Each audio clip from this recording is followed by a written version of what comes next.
Se alguma coisa parece boa demais para ser verdade, bem, geralmente é isso mesmo.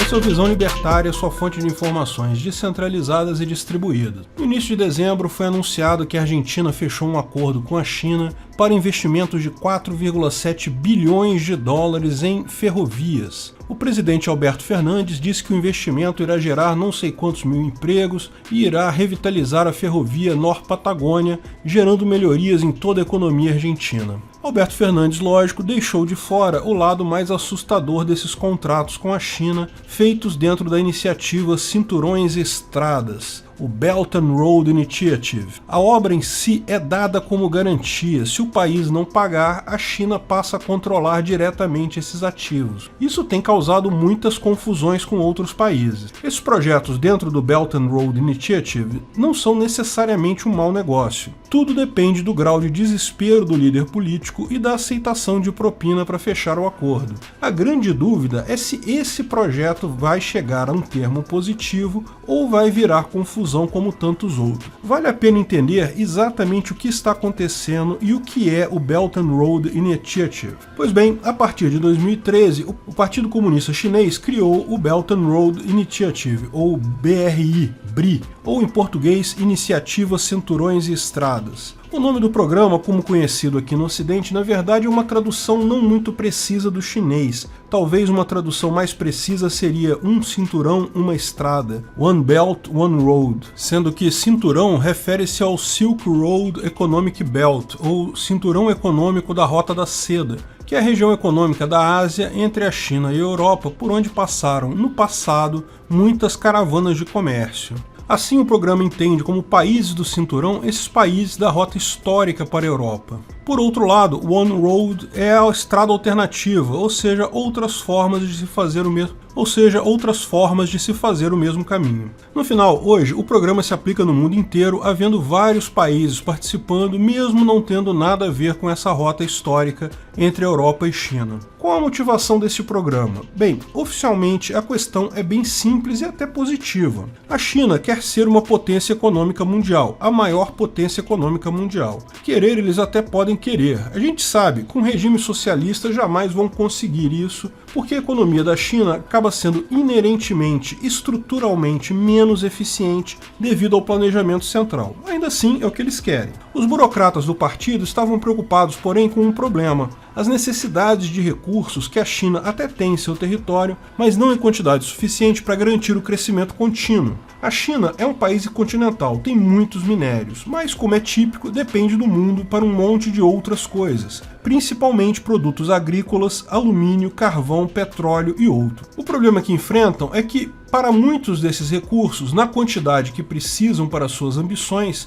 acabavam precisando negociar com um punhado de países, Rússia, Estados Unidos e Austrália principalmente, mas também Canadá e Brasil. Muito arriscado para um país que pretende virar superpotência depender de tão poucos países, e essa visão se mostrou particularmente visionária posteriormente, com a vitória do Trump no EUA e uma briga comercial com a Austrália. O governo brasileiro agora com Bolsonaro, vendo a China com uma certa antipatia, a previsão dele se mostrou certa. Não podem contar só com esses poucos parceiros. E eles sabem também que todos eles estão na esfera de influência dos Estados Unidos. O problema é, comprar de outros países pode ser complicado. Países ricos oferecem igualmente dificuldade de negociação. Por que então não negociar com a África, Oriente Médio, Sudeste Asiático e outros países mais pobres do mundo? Bem, isso parece uma coisa boa do ponto de vista de negócio, mas tem alguns problemas. Muitos desses países têm problemas, falta de infraestrutura séria. Mesmo que tenham enormes minas de minérios, mesmo que tenham muito produto agrícola, não tem estradas, meios de transporte para enviar esse produto para a China. Tudo isso acaba saindo muito caro sem esses meios de transporte. Além disso, se a China negociar apenas com um punhado de países pequenos, não teria minério suficiente para a sua demanda. Qual foi a ideia então? Vamos fazer um enorme programa global para trazer esses países pobres para a negociação. A China tem muitos recursos, vai emprestar dinheiro para esses países construir construírem a sua infraestrutura, estradas principalmente, mas não limitado a estradas, lógico, também ferrovias, portos, aeroportos, canais, qualquer obra de infraestrutura que seja viável para aumentar a produção desses países e que pode assim ajudar a China a ter os recursos que precisa. A África é um continente riquíssimo, no entanto, existe uma enorme dificuldade da China comprar as coisas de lá devido à falta de infraestrutura. O que ela está fazendo? Está investindo em vários países africanos. E veja, esses países tipicamente não têm dinheiro para bancar a infraestrutura. Qualquer ideia da China não é uma má ideia, ela oferece a esses países construir a infraestrutura através de um empréstimo e ainda se oferece para comprar por muito tempo os minérios ou alimentos produzidos. A construção da infraestrutura é financiada com juros baixos, de forma que provavelmente apenas a venda dos produtos para a China já pagaria por isso. Em algum tempo, o país teria uma boa infraestrutura praticamente sem custo. Para o país que recebe essa iniciativa, parece ótimo. Não apenas ele vai ganhar uma infraestrutura zerada, sem custo, como ainda ganha uma fonte de renda. Ainda pode dizer para o público em geral que recebeu X bilhões de investimentos, que empregou não sei quantas pessoas, mesmo sendo um país com um mau histórico de pagamentos. O problema é que, como quase todas essas coisas boas demais para serem verdades, bem, é geralmente exatamente isso, bom demais para ser verdade. A grande questão é que os contratos dessas iniciativas não garantem que a China vai comprar a produção, apenas oferece essa possibilidade. Mas o pagamento do empréstimo pela construção da infraestrutura, executada por construtoras chinesas, financiadas por bancos chineses, com juros baixos, mas continua a ser devido pelo país, se a China comprar a produção ou não. Então o país está mesmo fazendo um empréstimo. Pior, a obra em si é hipotecada para a China. Se o país não pagar, a China vai considerar como dela aquela obra e tomar posse. Esses contratos têm cláusulas assustadoras sobre o direito da China nessas obras. Lógico, a China não é boba. O mero fato de assinar um contrato no mundo entre países não quer dizer nada. Tem muito país-eco por aí que não teria dúvidas entre estatizar a obra e dar uma banana para a China. A questão é que a China tem um exército grande, bombas nucleares, muita força. Se o país não pagar, a China vai tomar a força ou retaliar fortemente. Isso torna um desincentivo para países deixarem de pagar. Então, para a China, é um bom negócio comercialmente também.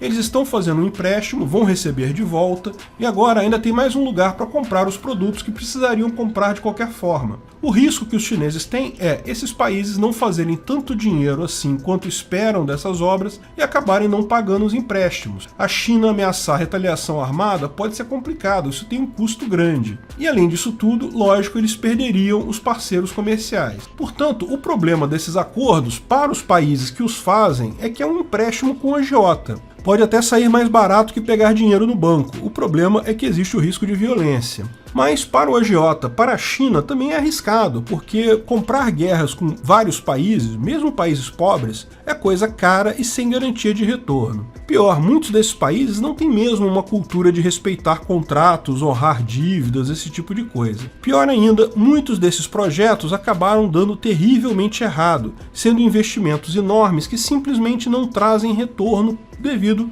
ao entendimento errado do mercado. Mas mesmo que o projeto dê errado, ele ainda será usado pela China para pressionar o país. Então, para a China, raramente isso é problema. Para o país que aceitou o empréstimo, porém, isso pode ser desastroso. Um exemplo de fracasso são as rodovias, ferrovias e o Porto Seco de Korgus, no Cazaquistão. Uma obra ambiciosa que permitiria o acesso do Cazaquistão ao mercado europeu e chinês. Também a China poderia usar a rodovia para vender diretamente para a Europa, passando pelo Porto Seco de Korgus e ferrovias. Porém, no final das contas, o custo compete com o frete naval e não era vantajoso. A rodovia, a ferrovia e o porto extremamente caros estão subutilizados. No final, essa obra deu prejuízo para todos, inclusive para a China. Mas a China está conseguindo alguma vantagem com isso, porque com essa dívida do Cazaquistão, consegue comprar o silêncio dele sobre a perseguição aos uigures. Lembre-se, os campos de concentração uigur ficam bem próximos da fronteira com o Cazaquistão. A população uigur da China é etnicamente similar à população cazaque. No entanto, o Cazaquistão se mantém em silêncio sobre o caso por conta do debt trap, ou seja, a armadilha da dívida que tem com a China.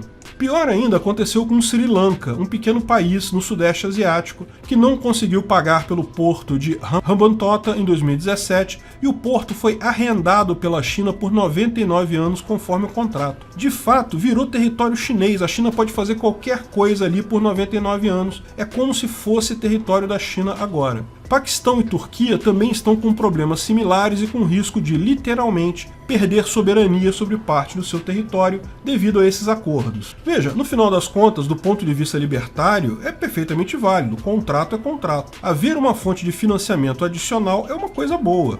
Você assinou o contrato, se você não cumpriu sua parte, você aceitou a punição imposta pela cláusula penal do contrato, tá tudo certo. O grande problema nesse caso é que países são instituições ilegítimas. Esse contrato pode tanto indicar uma traição do líder ao país, ou um estado da federação ao seu povo, como principalmente um interesse oculto de dominação pela China. Sim, dominação mundial não pode ser descartada, afinal são cerca de 3.000 projetos desse tipo no mundo todo neste momento. E muita gente iniciando os projetos novos, como a Argentina. Também tem políticos por aí que adorariam esse tipo de ajuda chinesa aqui no Brasil mesmo. Para o político, bem, ele só precisa se preocupar com 4 anos. O futuro, o povo é que se ferre por aí, você sabe como é que é. Uma coisa que a China sabe fazer bem é explorar a fragilidade das democracias ocidentais. De qualquer forma, o programa não está sendo bom para a China também. Muito dinheiro investido em infraestrutura que não dá retorno tem gerado um enorme buraco na economia chinesa. No final das contas, há quem diga que a China está cavando sua própria ruína econômica com esses projetos. De novo, do ponto de vista libertário, é só um negócio como qualquer outro. Agora, o quanto é um bom negócio ou um mau negócio é de se avaliar caso a caso. É claramente um problema que as partes devem resolver. A questão é, sendo uma dessas partes uma ditadura comunista, sanguinária e violenta, bem, eu não assinaria nada.